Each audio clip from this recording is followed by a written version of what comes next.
Velkommen til Arrow Podcast. Mit navn det er Michael Kulmse, og med mig i studiet i dag, der har jeg Mark og Lars. Mark, vil du introducere dig selv?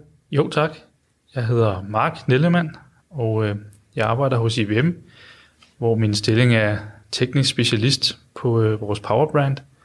Og mit arbejde består i at dels at hjælpe mine salgskollegaer, og dels at hjælpe vores slutkunder, og selvfølgelig også vores businesspartnere med alt, hvad der relaterer sig til Power-platformen. Jeg hedder Lars Bækmark, Solution Architect hos Arrow, og mit ansvarsområde er IBM Storage og IBM Power-maskiner. Vi skal høre lidt om Power 10 i dag, og Power 10 er det seneste skud på stammen i Power-familien. Og jeg håber, at du, når du har hørt den her podcast, at du vil gå fra med overblik over, hvad det er for en størrelse, og hvad det kan gøre for dig i din hverdag. Og jeg tænker, at vi starter lidt med sådan generelt, hvad Power 10 er for en størrelse. Kunne du fortælle lidt om det, Mark? Jo, tak, Michael. Det vil jeg gerne. Power 10 er, som du nævner, vores sidste nye processor i Power-familien, som jo går mange år tilbage. Og vi annoncerede selve Power 10 processoren sidste år, og her forrige måned har vi netop lanceret vores første Power Server med den nye Power 10 chip i sig. Og Power 10 chippen er jo selvfølgelig en videreudvikling af hvor vi kommer fra, men der er også mange nye interessante egenskaber. Blandt andet er den, som man vil forvente, langt mere kraftfuld end forgængeren, men den bruger også langt mindre strøm og er endnu mere velegnet til at konsolidere arbejdsopgaver på endnu færre server. Der er sket meget på sikkerhedsfronten, hvor chippen har fået endnu flere algoritmer til at kunne kryptere data. Vi har fået nye type memory-moduler, som transparent også krypterer indholdet. Og i det hele taget de sædvanlige dyder inden for reliability, availability og serviceability er som altid i højsædet. Så Power er stadig en platform, hvor den platform, som er yderst velegnet til enterprise workloads, hvor man går op i, at platformen er robust, at den er bygget til at kunne køre videre, selvom der sker problemer, at komponenter kan udskiftes, uden at man lukker systemerne ned. Og i det hele taget så er Power kendt for at være designet og bygget af høj kvalitetskomponenter og en gennemtestet platform. Det er vel også en enterprise server? Det er i høj grad en enterprise server, og de kunder, vi ser, som benytter sig af serveren, er de kunder, der har kritiske enterprise workloads, som er centrale for deres forretninger, hvor det, at det kører både med høj ydeevne, men også at det kører hele tiden, er absolut meget vigtige pointer. Men Mark, når der nu er kommet sådan en ny maskine her, så sætter det jo nok lidt gang i sådan en opgraderingscyklus. Hvad er budskabet til folk, som har en lidt ældre maskine? Hvorfor skulle de trækkes over på den her, eller hvorfor skulle de flytte sig over på den her nye maskine? Og der må også være nogle risikofaktorer i det her. Hvordan kan du forklare lidt om det? Hvad kan man gøre? Ja, man kan sige, at Power-platformen har traditionelt set været en platform, der har været nem at opgradere på. Når vi lancerer en ny CPU, Power 10 i det her tilfælde, så kan man flytte workloads fra ældre platform over på den nye server og fortælle den, at den her applikation eller det her operativsystem skal den køre i en kompatibilitetsmode, således at den opfører sig som i virkeligheden en lidt ældre generation processor. Når man så har flyttet sin applikation over på den nye processor og fået opgraderet operativsystemet, så kan man gå ind og fortælle processoren, at nu skal den køre i fuld native Power 10 mode, så man får fuld valuta for alle de nye egenskaber og den nye hastighed i processoren. Det lyder faktisk ret godt. Hvordan er det med de her powermaskiner? Hvordan kan de måle sig imod den her meget udbredte commodity x86 server? Ja, det kan de godt. Hvis du kører... altså man kan sige, at powerserveren er jo bygget og designet fra bunden af til at kunne håndtere rigtig meget samtidigt arbejde og rigtig meget data ind og ud af maskinen. Så hvis man har et meget simpelt workload, en simpel applikation, der kun gør én ting, så vil man nok ikke se den helt store gevinst ved at gå over på en power server versus hvad vi ser på konkurrenternes platform. Men lige så snart, at vi bevæger os over i et område, hvor vi kører flere applikationer samtidig, eller hvor vi håndterer flere klienter samtidig, det kunne være databaser og applikationsserver, så er power-serveren simpelthen bygget fra starten af til at have en dels meget høj ydeevne og kunne flytte enormt meget data ind og ud. Det er både ind og ud af IO-kort i maskinen, og det er memory-hastigheden, når processerne taler med memory, at der er simpelthen designet til at kunne håndtere store mængder data frem og tilbage. Men Mark, hvad er det med operativsystem på den her? Hvad kan man køre på den her maskine?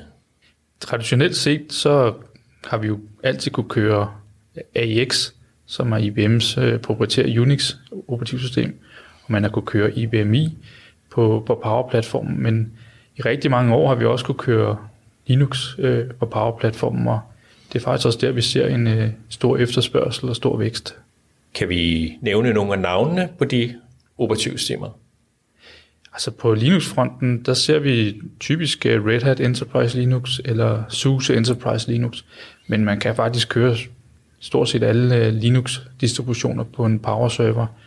Og kender man Linux fra andre platforme, som mange jo gør i dag, så der er faktisk ikke nogen forskel på at køre Linux på Power. Det er de samme kommandoer, det er det samme måde, man administrerer sin Linux på, som man kender i forvejen. Så selvom processoren nedenunder er anderledes, så er det ikke noget, man oplever som bruger, og stort set alle applikationer er fuldt understøttet. Hvad med applikationer? Nu tænker jeg på SAP, og specielt SAP HANA. Der er noget med SAP HANA og godkendte maskiner. Kan du sige noget om det? Ja, det er rigtigt. På SAP HANA ser vi faktisk den allerstørste vækst på vores Power-platform. Og vores maskiner er godkendt af SAP til at kunne køre enormt store databaser. Og det skal måske lige nævnes her, at SAP HANA er jo en in-memory database. Så det er en database, der sætter store krav til, hvor meget hukommelse man kan putte i en server, men også at man kan tilgå hukommelsen hurtigt. Og man kan sige, at SAP certificerer jo rigtig mange maskiner til at kunne køre SAP-installationer af en vis størrelse, men powermaskinerne er dem, som uden tvivl er dem, der er certificeret til at køre de allerstørste SAP-databaser.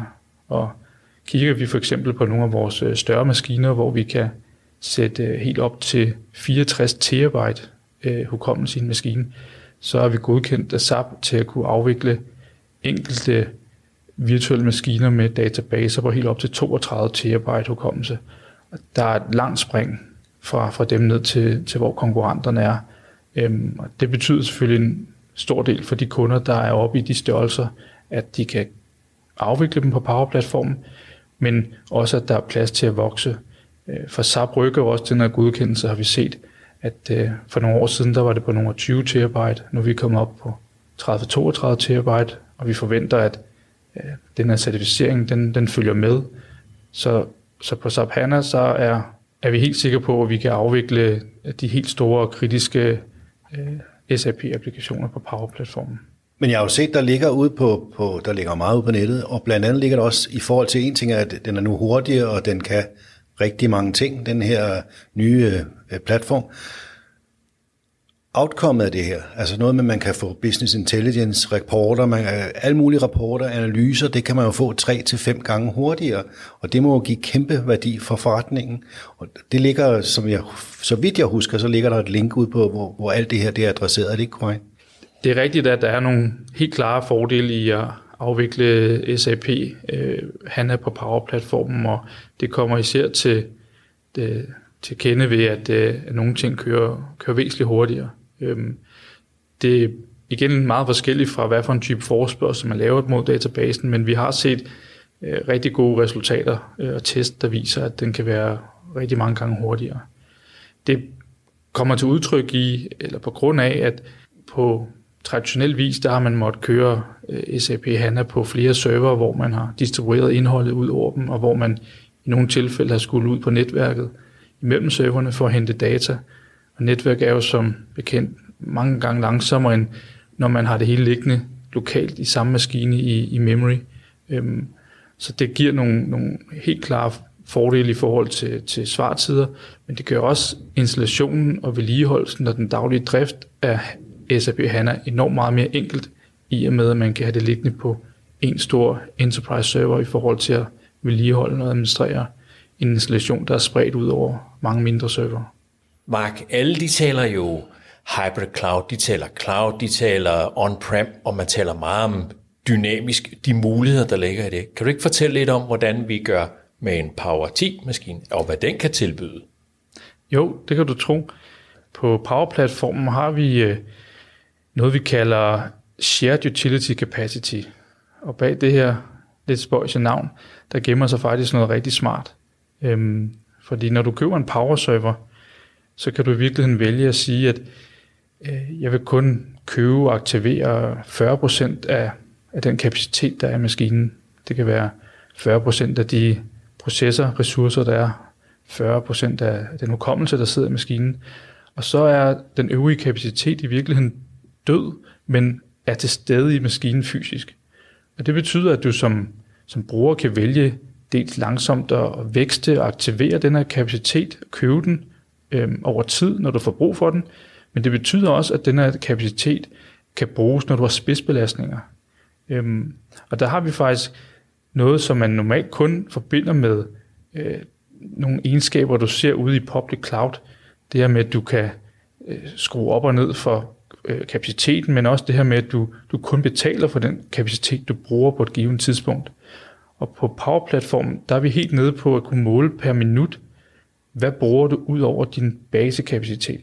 Så hvis vi for eksempel skulle forestille os en situation her til Black Friday, hvor du har et øget load på dine maskiner i en dags tid eller to, så vil du kunne gå ud på Power-platformen og kun betale for processor og memory-forbrug i de timer, hvor du kommer op over den baseaktivitet, du selv har planlagt med at købe på forhånd. Og det er en helt unik egenskab på powermaskinerne, som i virkeligheden synes vi måske taler for lidt om, eller for få folk kender til, for det giver enormt meget fleksibilitet i, hvordan du kan planlægge dit forbrug, og hvordan du kan pike ud og låne kapacitet, du ikke har købt på forhånd. Det lyder som en rigtig god egenskab af den her maskine. Og Mark, du slipper ikke for det her spørgsmål. Container, alle taler container. Hvad med Power? Kan den... Ja, Power kan fint afvikle container. Helt basalt kan man sige, at kører du en Linux virtuel maskine på Power, så kan du på helt traditionel vis afvikle container, som man kan alle andre steder. Men kigger vi på containerorkestrering, som jo er meget populært, så er OpenShift fuldt understøttet på Power, og faktisk et sted, vi sætter rigtig mange kræfter ind. Og det, der måske specielt gør det interessant at kigge på OpenShift og container på Power, det er, at licenseringsmodellen på OpenShift gør, at du faktisk kan afvikle 3-4 gange så mange container per CPU-core på en Power-maskine, og derved måske ikke behøver at købe nær så mange licenser til OpenShift. Så ja, Power-platformen er helt sikkert med, og kan helt sikkert være en rigtig fin platform til containerafvikling. Mark, kan du her til slutningen lige give os et par linjer over, hvad man kan gøre på den her platform? Ja, det kan du tro. Hvis man skal tage noget med, så synes jeg, at det er vigtigt at bemærke i, at vi har så at gøre med en platform, som er bygget og designet til at kunne håndtere høj ydeevne og være utrolig robust. Vi gør utrolig meget ud af sikkerheden. Vores hypervisor er den mest sikre hypervisor, der findes, og bygget ind i maskinen, den følger simpelthen med. Og så synes jeg, en pointe, som jeg selv går op i, det er, at når du kører Linux på Power, så er det præcis som når du kører Linux alle andre steder. Og så til sidst, så vil jeg også gerne nævne, at der ligger roadmaps mange år frem for både Power-platformen på hardware-siden, men også vores operativsystemer, der kører på platformen. Så det er bestemt en platform, der har mange år foran sig, og som er et godt og sikkert valg. Ja, Mark, du kunne blive ved med at tale om power. Du drømmer vel om det om natten, tænker jeg. Men jeg vil i hvert fald sige, det gav mig sådan en rimelig overblik over, hvad der sker her. Så tusind tak for det.